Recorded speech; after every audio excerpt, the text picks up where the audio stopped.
Bienvenidos y bienvenidas a su programa Monseñor Romero y la misión del Evangelio. Un programa que lleva dos objetivos: conocer a Monseñor Romero y estudiar la Sagrada Escritura con un juicio crítico desde la teología de la liberación. Cada día tendremos un encuentro con Monseñor Romero y con el Dios de Jesús.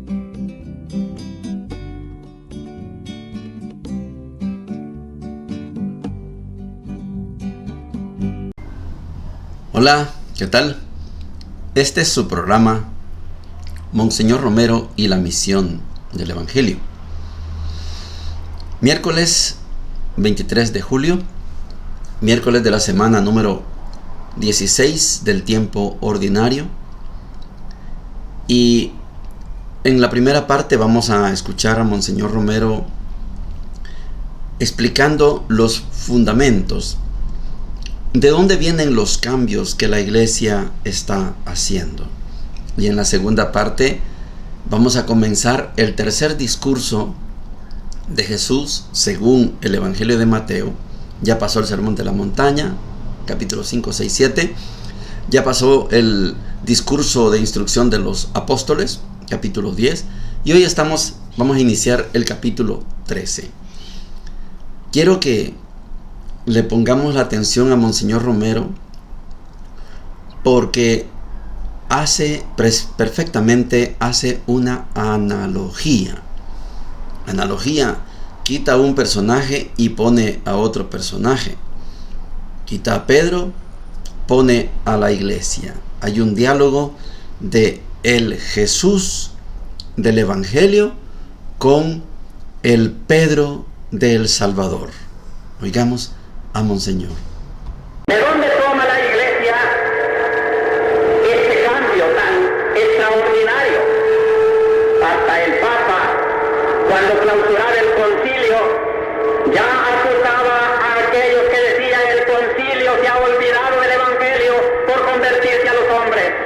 Lo mismo que se dice ahora aquí. Se ha olvidado la Iglesia de su misión para hacerse política, para hacerse marxista, para predicar revolución y odio. Acusan a la Iglesia en lo que más le duele, porque precisamente ese lenguaje nuevo de la Iglesia es mandado por su fidelidad al Evangelio, a Cristo. Gracias a Dios que año con año, el 6 de agosto, nosotros podemos ver en el rostro de Cristo transfigurado su complacencia con su Iglesia o su rechazo a una Iglesia que lo ha traicionado. Pero resulta que el 6 de agosto de 1977 se encuentra un pueblo atraído por Cristo en la solemne bajada de ayer por la tarde, en la vigilia nocturna de oración que llenaba la catedral, y hoy con esta hermosa misa de campaña en que las parroquias vienen a decirle a la Iglesia que van por el camino de Cristo. El rostro iluminado de Cristo es como la brújula del peregrino que le señala que su camino va bien. La Iglesia se vuelve a Cristo para preguntarle como Pablo: ¿quién eres? Y si la Iglesia se olvidara de preguntarle a Cristo: ¿quién eres? Para seguirte, para prestarte mis pies y caminar por los caminos de la historia de mi patria, y mi boca para proclamar tu mensaje, y mis manos para ir a llevar y trabajar tu reino. Si se olvidara la Iglesia de Cristo, Cristo mismo le saliera al encuentro el 6 de agosto de cada año para preguntarle como a sus apóstoles: ¿quién dicen los salvadoreños que soy yo?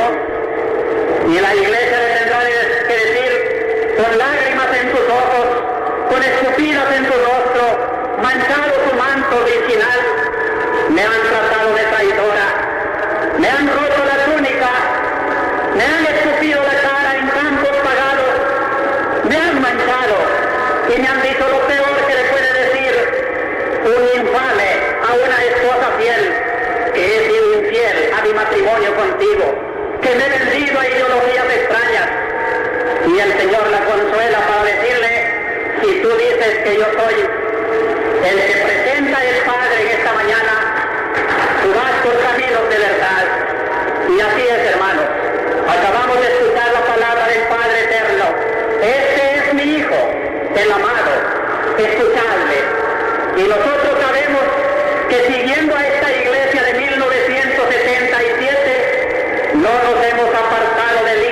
de Dios, y que este 6 de agosto, como así el primer 6 de agosto que fundó Pedro de Alvarado en los albores de esta ciudad, ahora convertida en una gran metrópoli, es la misma fe que de España vino a predicarse a los corazones, la misma fe que en 1967, naturalmente con los cambios del Vaticano II y de la conferencia que reflexionó en Medellín, está diciendo que un Cristo auténtico y verdadero sigue siendo el Cristo de esta iglesia, un Dios y un hombre verdadero. Dios, que es el único que puede dar explicación al principio y al fin de cada vida humana, el que puede conocer mejor que nadie el misterio del hombre y de la historia del Salvador, Rey de nuestra historia, y hombre que se encarna hace 20 siglos, Dios que se hace hombre en una historia de un país dominado por una potencia extranjera y que vive su Palestina, su Nazaret, como la debe vivir un salvadoreño, su propia historia del Salvador. Y desde allí Cristo nos enseña que su encarnación es precisamente aquel mensaje, aquella predicación que San Marcos sintetiza en el principio con esta frase lapidaria: el tiempo ha llegado, el reino de Dios se acerca, convertíos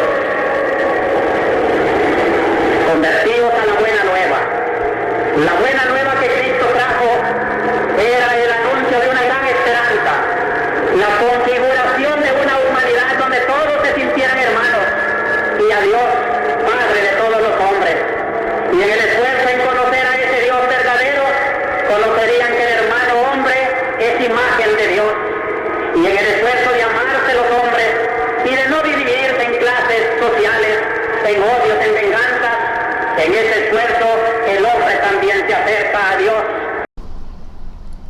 Estoy remontándome a aquel momento en que al oír a Jesús la gente decía: ¿quién será este que habla con tanta autoridad?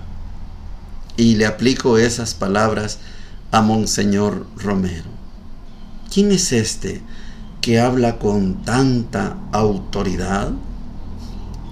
A él lo critican. No solo lo critican, lo juzgan. Este se olvidó del Evangelio. Y dice Monseñor, eso mismo le pasó al Papa Pablo VI cuando estaba finalizando, clausurando el Concilio Vaticano II. Se olvidó de Jesús y ahora mete a los hombres. Y a Monseñor le acusan, se olvidó del Evangelio y se nos hizo comunista, marxista.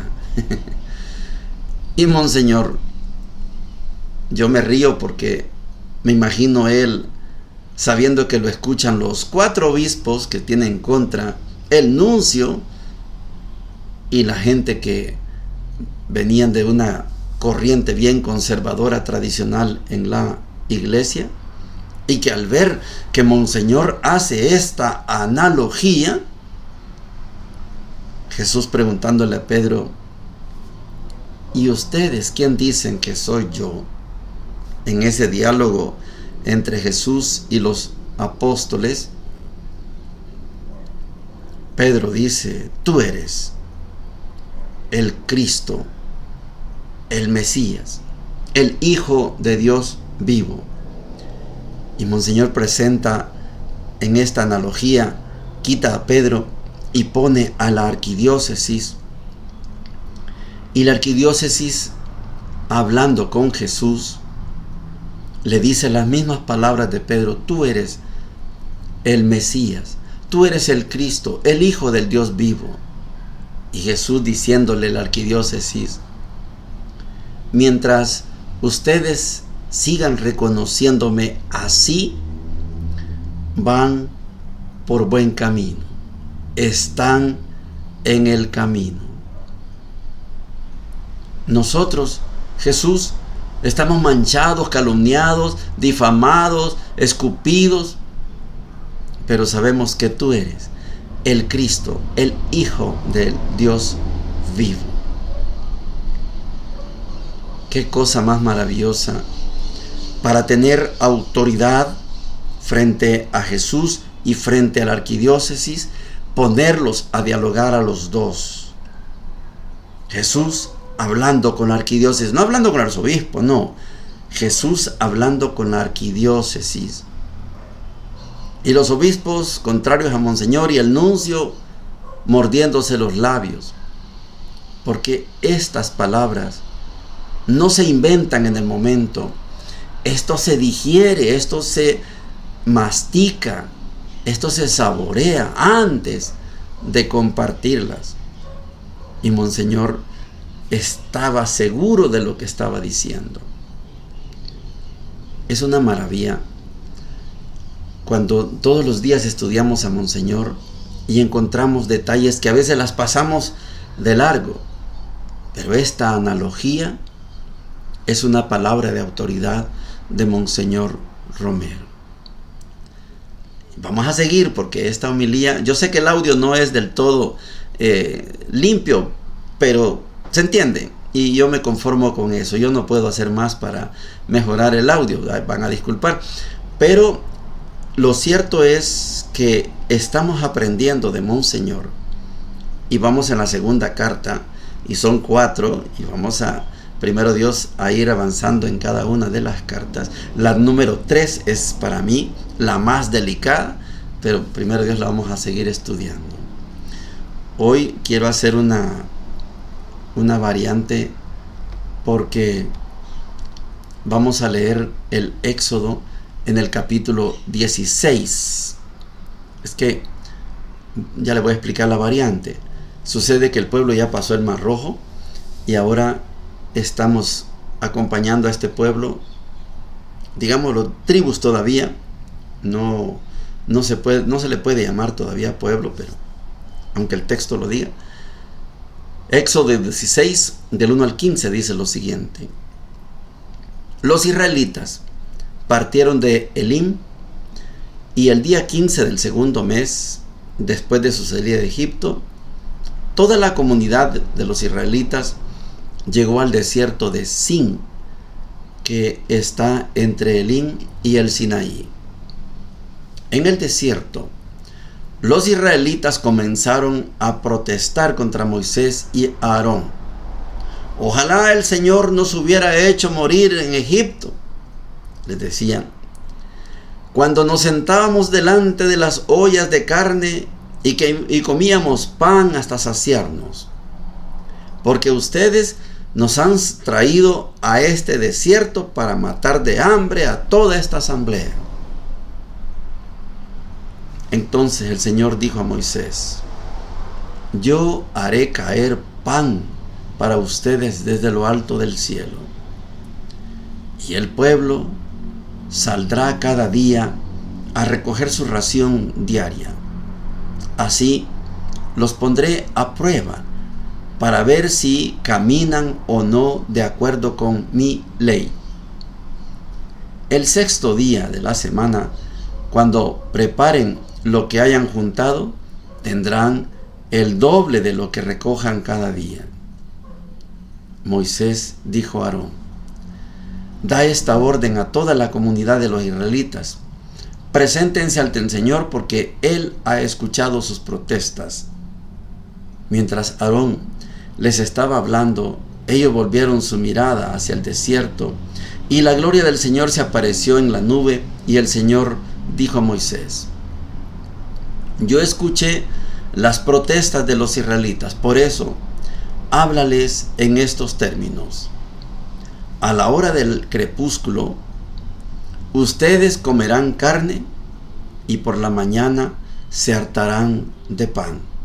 Así sabrán que yo, el Señor, soy su Dios. Efectivamente, aquella misma tarde se levantó una bandada de codornices que cubrieron el campamento, y a la mañana siguiente había una capa de rocío alrededor de él. Cuando ésta se disipó, apareció sobre la superficie del desierto una cosa tenue y granulada, fina como la escarcha sobre la tierra. Al verla, los israelitas se preguntaron unos a otros: ¿qué es esto? porque no sabían lo que era.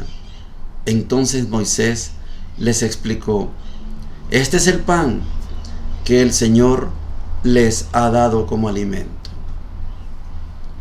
Palabra de Dios, te alabamos, Señor. Para usted que es católico y va a la hora santa, va a escuchar esta jaculatoria cantada generalmente. Les has dado el pan del cielo. Y se contesta: que contiene en sí todo deleite. Es una jaculatoria de impacto. Hace alusión precisamente a esto que se llama el maná. Les has dado el pan del cielo, que contiene en sí todo deleite. La alusión al maná, al pan del cielo, no es que bajan los panes, quitémonos esa idea. Moisés, como caudillo, es un experto en el desierto. Se crió en Egipto, aprendió de la vida del palacio del faraón, pero al huir se establece en Madián. Pero Moisés observa lo que pasa en el desierto. Por eso Moisés sabe por dónde llevar al pueblo. Son, no se les olvide, 600,000. No importa si la cifra es más pequeña, pero es un grupo grande. Así fueran 1,000 personas, cuesta guiar 1,000 personas. Se los digo que ya pronto viene la caminata desde San Salvador, que se ha hecho hasta Ciudad Barrios. Ya viene ya la 8ª peregrinación.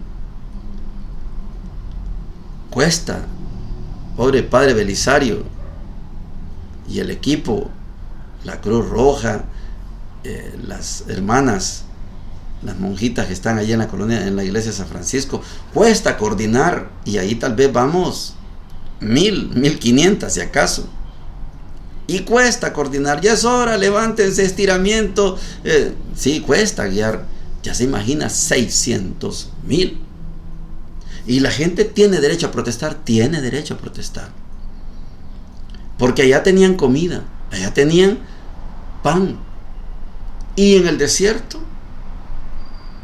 Y Moisés, experto en desierto, sabe que en las mañanas hay un rocío que cae en las hojas grandes o en la arena del desierto. Es un rocío húmedo, y cuando el sol calienta se evapora el agua y queda la escarcha como una harina, y de esa harina se hace pan. Y ellos se preguntan: ¿y esto qué es? Y usted y yo le podemos decir con la jaculatoria: les has dado el pan del cielo, que contiene en sí todo deleite. Este es el pan del cielo, esta harina. Recojan la harina. Todos los días recojan una ración. El viernes van a recoger el doble, porque el sábado no se trabaja. Ajá, y allá comíamos carne. Por las tardes van a llegar las codornices. Agárrenlas. Cómanse la codorniz. 600,000 comiendo codorniz. Aquí está el maná, el pan del cielo, y aquí está la carne. ¿Qué más quieren? El pueblo está caminando hacia el monte Sinaí. Les dije que iba a ser una novedad en esta explicación, porque hemos saltado el capítulo 14 hasta el capítulo 16, y no quisiera que nos quedáramos, ya llegaron al desierto, y no. Quiero leer, no lo voy a comentar, solo quiero leer el cántico que surgió a la hora de dejar atrás a Egipto y todos sus militares, todos sus carros, todos sus jinetes ahogados en el mar. Éxodo 15, del 1 en adelante, dice lo siguiente: entonces Moisés y los israelitas cantaron este canto al Señor. Cantaré al Señor que se ha cubierto de gloria, caballos y jinetes ha arrojado en el mar. Mi fuerza y mi poder es el Señor, Él fue mi salvación. Él es mi Dios, yo lo alabaré, el Dios de mi Padre, yo proclamaré su grandeza. El Señor es un guerrero, su nombre es el Señor. Él arrojó al mar los carros y la tropa del faraón, ahogó en el mar rojo a sus mejores capitanes. Las olas los cubrieron, bajaron hasta el fondo como piedras. Tu mano, Señor, es fuerte y magnífica. Tu mano, Señor, tritura el enemigo. Tu gran victoria destruye al adversario. Lanzas tu incendio y los devora como paja. Al soplo de tu ira se amontonaron las aguas. Las corrientes se alzaron como un dique. Las olas se cuajaron en el mar. Decía el enemigo: los perseguiré y alcanzaré. Repartiré el botín. Se saciará mi codicia. Desenvainaré la espada. Los agarrará mi mano. Pero sopló tu aliento y los cubrió el mar. Se hundieron como plomo en las aguas formidables. ¿Quién hay como tú entre los dioses, Señor? Magnífico en tu santidad, temible por tus proezas, autor de prodigios. Extendiste tu mano, se los tragó la tierra. Guiaste por tu fidelidad al pueblo que habías rescatado. Los llevaste con tu poder hasta tu santa morada. Lo oyeron los pueblos y temblaron. Se estremecieron los jefes filisteos. Se espantaron los jefes de Edom. Un temblor sacude a los príncipes de Moab. Perdieron el valor todos los jefes cananeos. Los asaltaron tu espanto y tu pavor. Los dejó petrificados la grandeza de tu brazo mientras pasaba tu pueblo. Señor, mientras pasaba el pueblo que te habías comprado. Lo introduces y lo plantas en el monte de tu heredad, lugar del que hiciste tu trono. Señor, santuario, Señor, que fundaron tus manos. El Señor reina por siempre, jamás. Palabra de Dios. Es el cántico de victoria de ese pueblo que, estando ya en el desierto, ha dejado atrás el imperio romano, el imperio egipcio, con todos sus militares en el fondo del mar. Victoria de Dios. Vamos al Evangelio. Estamos en Mateo capítulo 13, versículos del 1 al 9. Dice lo siguiente: aquel día Jesús salió de la casa y se sentó a orillas del mar. Una gran multitud se reunió junto a él, de manera que debió subir a una barca y sentarse en ella, mientras la multitud permanecía en la costa. Entonces él les habló extensamente por medio de parábolas. Les decía: salió el sembrador a sembrar. Al esparcir las semillas, algunas cayeron al borde del camino y los pájaros las comieron. Otras cayeron en el terreno pedregoso, donde no había mucha tierra, y brotaron enseguida porque la tierra era poco profunda. Pero cuando salió el sol, se quemaron y por falta de raíz se secaron. Otras cayeron entre espinas y éstas al crecer las ahogaron. Otras cayeron en tierra buena y dieron fruto, unas 100, otras 60 y otras 30. El que tenga oídos, que oiga. Palabra del Señor. Gloria y honor a ti, Señor Jesús. Estamos en Mateo. Mateo nos presenta a Jesús como el nuevo Moisés, y aquel nuevo Moisés, en el tiempo que se escribió este evangelio, se creía que Moisés había escrito los primeros 5 libros de la Biblia, lo que se llama el Pentateuco: Génesis, Éxodo, Levítico, Números y Deuteronomio. Entonces, si Jesús es el nuevo Moisés, tiene que escribir 5 libros. No, mejor que diga, que proclame 5 discursos. Sermón de la montaña, Mateo 5, 6, 7. Instrucción de los apóstoles, capítulo 10. Parábolas del reino, capítulo 13. Instrucción a la comunidad, capítulo 18. Y el discurso escatológico, 22, 23, 24, 25. Funciona así. Hoy estamos en el discurso de las parábolas del reino. Aquí no da el tiempo, pero solo quiero que cuando usted confronte, o cuando más adelante nos toque estudiar a Lucas, así como Lucas es diferente de Mateo, cuando Mateo proclama las 8 bienaventuranzas, Lucas presenta 4 bienaventuranzas y 4 malaventuranzas. El número 8 de Mateo, Lucas lo parte en 2. En vez de decir 8 bienaventuranzas, dice 4 y le agrega 4 malaventuranzas. Un género literario que se llama los ayes. ¡Ay de ustedes! Cuando confrontamos esta parábola del sembrador con la parábola del sembrador de Lucas, vamos a ver que Lucas es tajante. Mateo presenta: la semilla que cayó en tierra buena produjo el 100, el 60 o el 30. Lucas produjo el 100. No hay más o menos. No hay 60, 30. No. 100. Así es Lucas.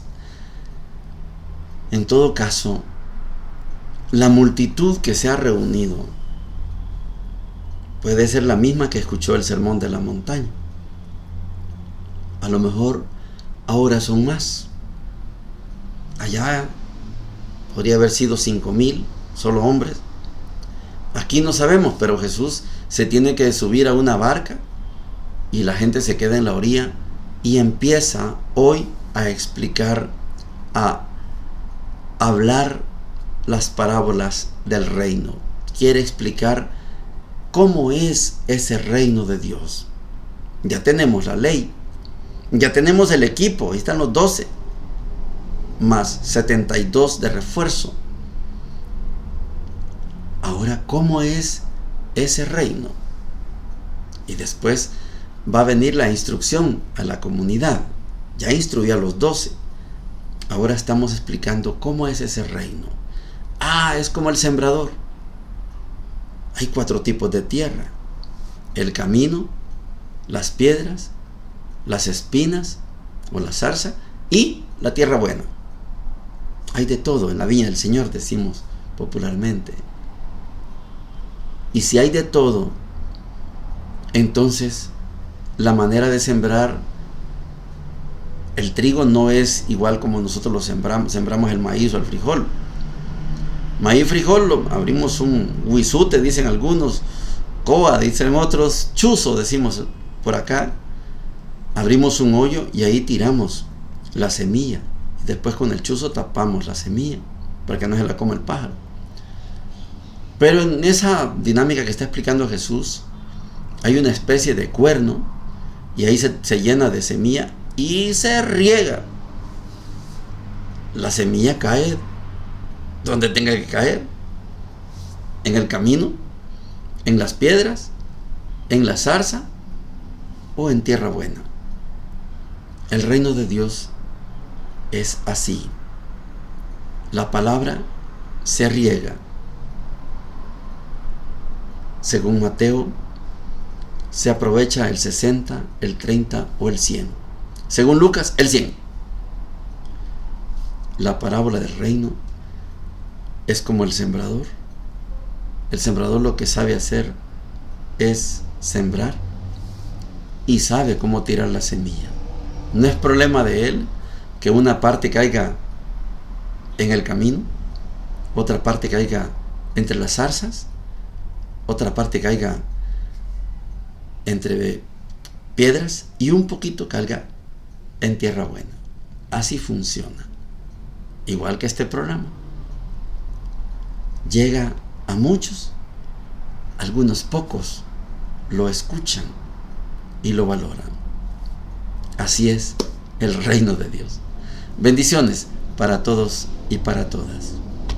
Hemos presentado Monseñor Romero y la misión del Evangelio. Hasta la próxima.